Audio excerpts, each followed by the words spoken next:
Okay, this is Athena Jezik, and we're going to take a look at what happens with the backs of the legs today.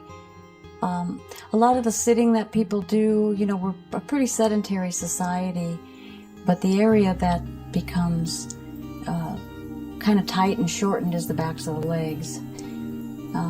Sometimes massage is kind of painful for people, particularly in the calves.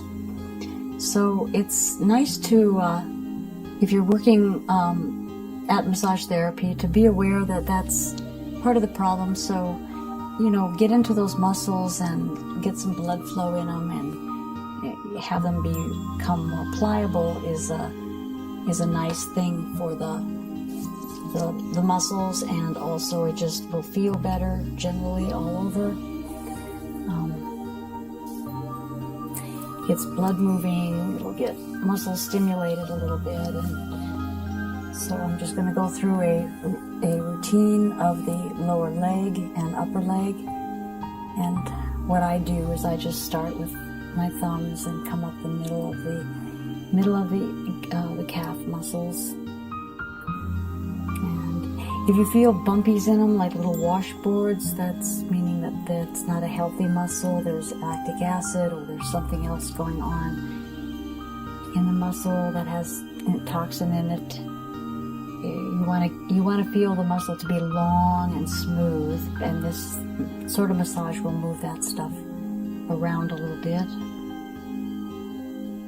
And I just go up in different areas. I start in the middle and then move around, and then I'll move my thumbs back and forth, just crossing over the top of the muscle.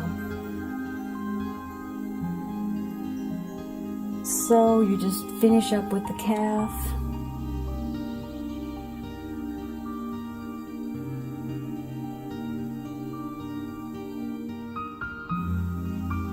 Working it up this direction, and then I come to the side again and knead it, kind of pick it up. My fingers are going down and picking up that muscle, but I'm not squeezing and pinching hard. That's something that is not necessary. So just pick it up and kind of work it, and then you can do a little bit of wringing when you get like moving it back and forth, making a bigger kneading. It's almost like you're wringing the muscle out. And then you can take another run up the muscles, and you'll usually find that if you do just that little amount, that they're much smoother now. There's not the ripply effect. They feel more pliable, they feel more movable, they feel healthier when they're moving and pliable. Then same thing up the center of the hamstring muscles. I go to the side a little more and work over to the outside, and when I get to the iliotibial tract, I run up my fingers up that a few times. That oftentimes is very rigid. It's not really a muscle, it's more of a tougher tendinous sort of tissue. It's more stability. It gives us stability between the hip and the knee. There's a lot of areas like that on the body. And then again, just crossing over top to bottom. Just something very simple, not real elaborate, not real deep, not real forceful. And then start with the kneading, picking up that muscle, lifting it up, wringing it out, moving it around, giving it some play. This is all very gently done. That'll help to open it up. People feel much better after they get this work, because when muscles are stiff, they're somewhat painful. And up again. That's good. Okay, so that's one leg. And it looks like the camera angles, I'll have to stay pretty much on this side. So again, I'm going to be ergonomically out of shape. Biomechanics aren't working ever when there's filming going on.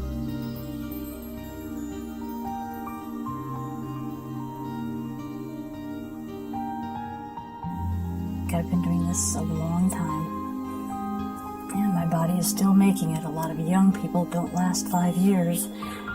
So pay attention to the biomechanics. It is an important thing.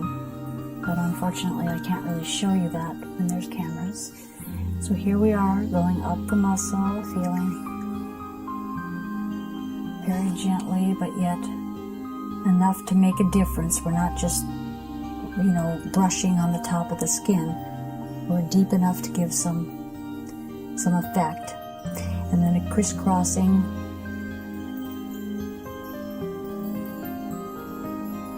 down, and you can knead.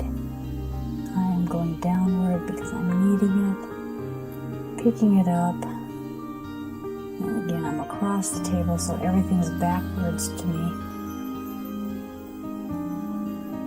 And getting into the side, I can feel pretty much down into right along or close to the bone is where I take all that, and I'm down here picking this up here, so it's a pretty good amount of movement in the hands and picking that up, and you can ring it back and forth. And up we go.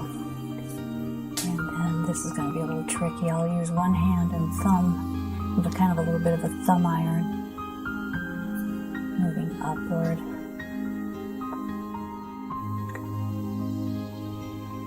And here's the iliotibial tract. You can do some crossing fiber here on that track, which feels real good. This, and if you're a runner or you are quite active, this oftentimes can become very tight. And so just work back down. Here we go. Cross. And up. Now this is something that you can't really do on yourself. It would be interesting if somebody could figure it out, but I think it would be a little bit tricky.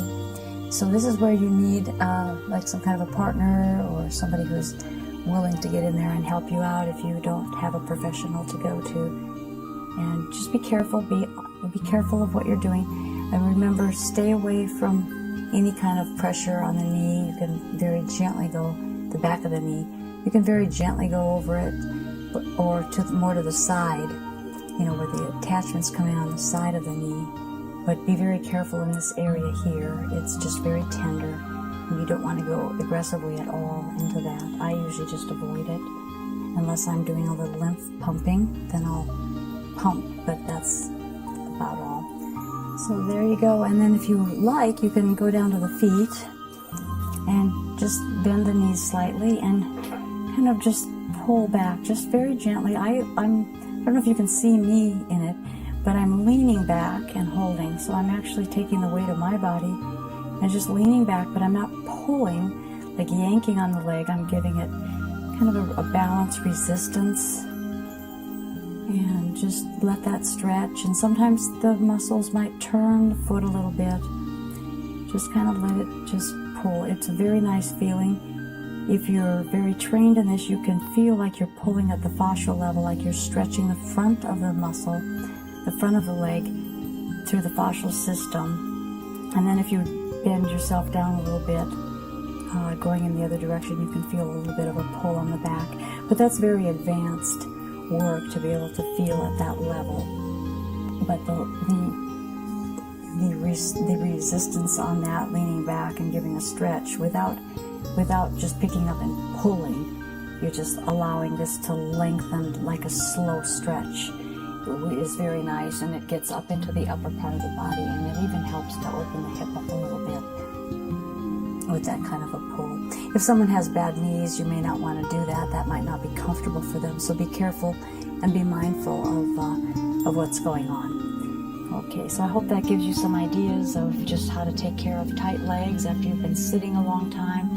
If you've been traveling, kind of hunched up, that's a good thing to do. And then, of course, when you get up, you can do some exercising, a little stretching, bending over and stretching the leg and that kind of thing to help keep that nice and long. If the muscles get too short in here, it can have an effect on the low back. Same with quadriceps, because there's a lot of integration of various muscles into this area. So do be mindful to keep these muscles lengthened, and you'll find yourself feeling a lot better in your movement capacity. Thank you. This is Athena Jezik. Thank you for sharing. Thank you for subscribing.